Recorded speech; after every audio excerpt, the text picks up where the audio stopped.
Good morning, everybody, and welcome to the Recovery Classroom. My name is Drew. I am an alcoholic through and through. And today, by the grace of God, I am a recovering alcoholic. We want to welcome you to this platform here today, regardless of what your addiction may be. You're absolutely welcome here. We support your pathway to recovery. And whichever pathway it is that you choose, well, we're just here to help. And we definitely want to make sure that it works for you. Last night's crosstalk meeting was awesome. At one point, I got up and walked over and got some coffee. And as I was walking back, it dawned on me, everybody in the room is just talking about this one particular topic. I felt like I was watching a pinball machine, just all over. And I was just like, people were getting it. They're discussing these topics. They're sharing this common problem and sharing their common solution with each other. And man, it's a great meeting. I love Crosstalk. Absolutely love the Crosstalk meeting. Encourage you to come down if you're local to the area. Come down and check it out Friday nights at 7:00. One of the topics that came up last night that I think was just really valid. It's just a great topic. How to deal with losing someone who you didn't think you could live without. Maybe it's a significant other. Maybe it's a family member. Maybe it was a breakup in a relationship, or God forbid, maybe it was a death, someone close to you that passed away, and how do we live with that? Obviously in the event of someone passing away, someone that you didn't think you could live without, and they passed away, I encourage you to, continue staying plugged in and connected with your fellowship. The other day I talked about you get to pick your fellowship, right? Well, there's a reason you want to pick your fellowship. You want to be the one to pick your fellowship, right? I would encourage you in the event of a death or something like that to stay connected with your qualified sponsor, stay connected with a group of like-minded people, your fellowship, and continually pray to a God of your understanding, not my God, a God of your understanding. In the event of a relationship or a friendship, something where, a situation where, the person hasn't passed, but is still obviously with us, that could be tricky. And I made a comment last night that, sometimes God, I can't tell you the number of times that God has moved mountains and made miracles happen in my life. And in the event of Him, making these miracles happen and take place in my life, He's, had to move mountains. No question about it. Well, I think of it like this. Sometimes the process of Him moving mountains, sometimes the process of Him creating these miracles in your life could be removing some of the mountains, preventing you from getting to your destination. Meaning, the process of Him creating these miracles and creating this better life for you could very well mean removing certain people from your life. Just people that you thought you couldn't live without. There's a great saying out there on somewhere on social media. The God hears the conversations that you don't hear, and He sees the actions that you don't see, and that could be the very reason why He is removing people from your lives.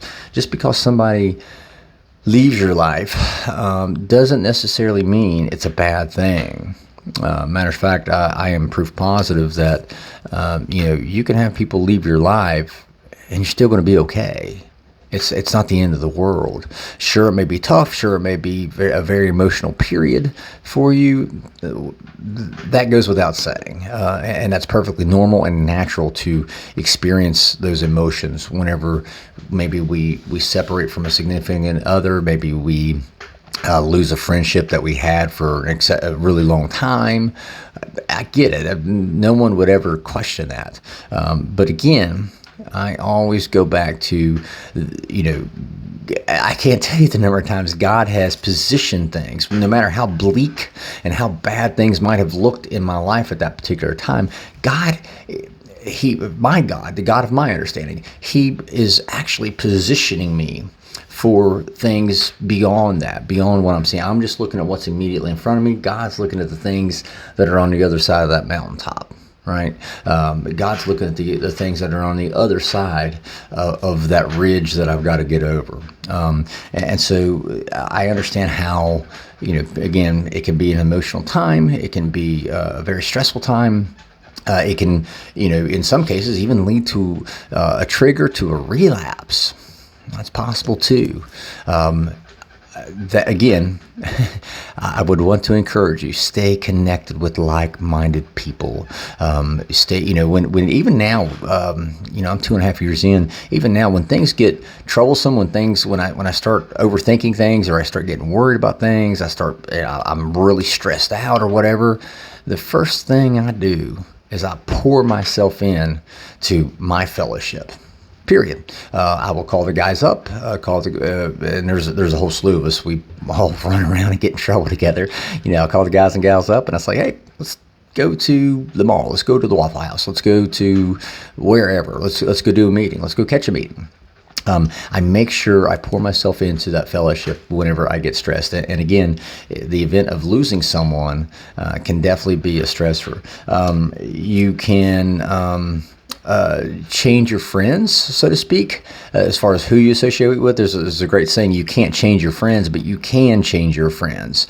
And what that means is you can't change your friends' behavior. So you may have gotten out of the madness, but your friends are still in the madness. Well, obviously, if you've gotten out and they're still drinking, you can't change what they're doing, but you can change who you hang out with. And again, that may be God's effort at getting you to the other side of that mountain, getting you on the other side of that mountain.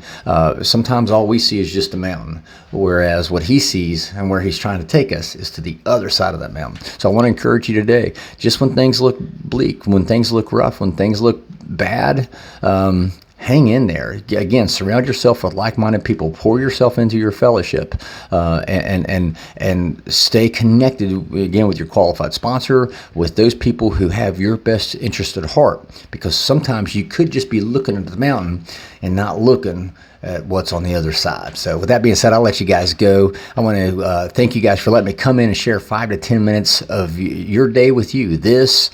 Doing these every morning, this keeps me sober, and I could not be more appreciative, and I know my family appreciates it as well. So I'm excited. We're getting ready to split and head out to do our crosstalk Q&A this morning, and those guys are in store for a treat. They just don't know it yet. So, anyway, we will be talking again soon. Remember, if you guys have any questions, if you guys have a topic you'd like to have discussed, drop it in the Recovery Classroom Facebook group page. It's a private group. We maintain anonymity in that group.